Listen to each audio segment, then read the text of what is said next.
À Djambala, la journée internationale des droits des femmes a été rehaussée de la présence de la première dame et de la gardienne du Kwembali, la reine Ngalifuru, qui est venue de Ngabé, le tout sous le haut patronage du Premier ministre chef du gouvernement. Tradition oblige, la fête du 8 mars a été marquée dans sa première partie par des rites téké,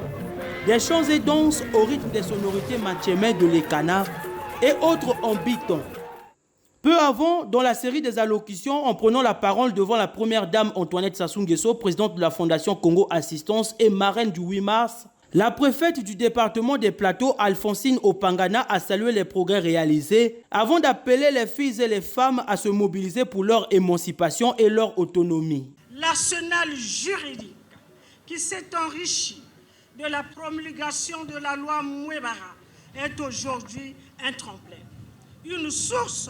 d'émission de nombreux actes destinés à terme à changer de façon significative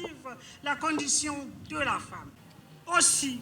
voudrais-je appeler mes consoeurs à une prise de conscience réelle et surtout à un engagement véritable pour ce combat. Comme à chaque édition, le mot de la femme a été prononcé. Paulette Ebina s'en est chargée au nom des femmes du département des Plateaux. Au regard de votre vision sur la femme congolaise, Monsieur le Président, nous souhaitons poursuivre les actions déjà entreprises avec vous afin de garantir la dignité et l'avenir des filles et de toutes les femmes du Congo. Moment marquant, la grande parade a vu le passage de plusieurs carrés de femmes de tous corps de métiers confondus qui ont défilé sur le boulevard Denis Sassou Nguesso de Djambala.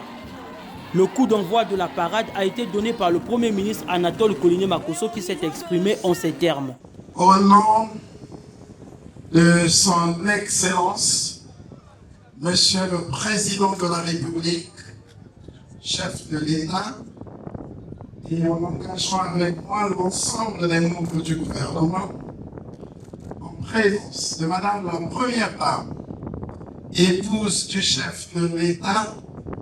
marraine de l'événement, de Monsieur le ministre d'État, directeur de cabinet du président de la République, chef de l'État, de la reine Ngalifuru, dépositaire et gardienne du sanctuaire Kwembali, je prends acte de toutes les déclarations, motions, résolutions et recommandations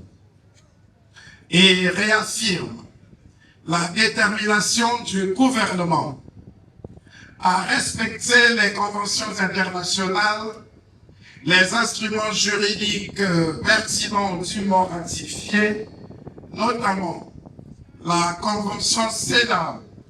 sur l'élimination de toutes les formes de discrimination contre les filles et les hommes, et à tout mettre en œuvre pour atteindre l'objectif du développement durable numéro 5 sur l'égalité entre les sexes et l'autonomisation des femmes et des filles. La célébration du 8 mars au Congo va aussi de pair avec le couronnement de ces femmes, mais aussi de ces hommes qui œuvrent pour la cause féminine. Ainsi, un groupe de 20 personnalités a reçu des médailles au grade de chevalier, d'officier, de commandeur et de grand officier dans l'ordre du mérite congolais et dans l'ordre du dévouement congolais.